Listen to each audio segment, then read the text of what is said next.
SBP से तवक्को है कि वो 15 दिसंबर 2025 को होने वाले मॉनेटरी पॉलिसी कमेटी के इजलास में पॉलिसी रेट को 11% पर बरकरार रखेगा। आरिफ हबीब लिमिटेड की रिपोर्ट के मुताबिक बढ़ती हुई महंगाई और बैरूनी कमजोरियों की वजह से मरकजी बैंक एहतियाती तदाबीर इख्तियार कर सकता है।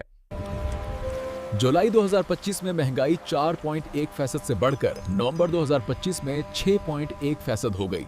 तज्जिया करों को तवक्का है कि माली साल के दूसरे निस्फ में रमजान और ईद के दौरान मजीद महंगाई का दबाव बढ़ेगा। माहाना इफरात ज़र में इजाफे के बावजूद पूरे साल की औसत एसबीपी के दरमियानी मुद्दत के 5 से 7% के हदफ के अंदर रहने की तवक्को है। बैरूनी लिहाज पर माली साल 26 में अब तक पाकिस्तानी रुपए की कदर में 1.2% इजाफा हुआ है, जिसकी वजह माली साल 26 में अब तक तरसीलात ज़र की मजबूती और IMF प्रोग्राम के तहत पेशरफ्त की वजह से। नवंबर 2025 में तरसीलात ज़र 3.2 बिलियन डॉलर तक पहुंच गए, जो साल ब साल 9% इजाफा है।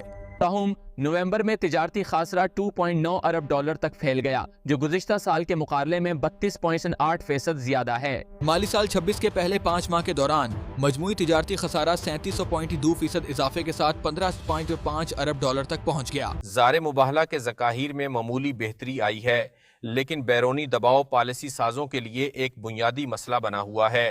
दरियासना पहली समाही में बड़े पैमाने पर मैन्युफैक्चरिंग में साल ब साल 4.1% इजाफा हुआ, जो माशी बहाली के इब्तदाई आसार की निशानदही करता है। बॉन्ड की पैदावार मुख्तसर और तवील मद्दती दोनों टेनवर्स में मुस्तहकम रही है, जो पॉलिसी के तसलसल की तवक्कुआत को सहारा देती है। AHL के स्टेक होल्डर सर्वे से पता चलता है कि 81.6% शरका पॉलिसी रेट 11% पर बरकरार रहने की तवक्को रखते हैं। सिर्फ 2800.4% जवाब दहंदगान 50 बेसिस पॉइंट की मुमकिना कमी की पेशगोई करते हैं। माहिरीन का ख्याल है कि SBP जारहाना तब्दीलियों से गुरेज करेगा और इसकी बजाय मुआशी हालात में मजीद बेहतरी आने तक इस्तेहकाम को तरजीह देगा। खुलासा ये है कि मरकजी बैंक से तवक्को की जाती है कि वो पॉलिसी रेट को 11% पर बरकरार रखेगा और मईशत को मुमकिन झटकों से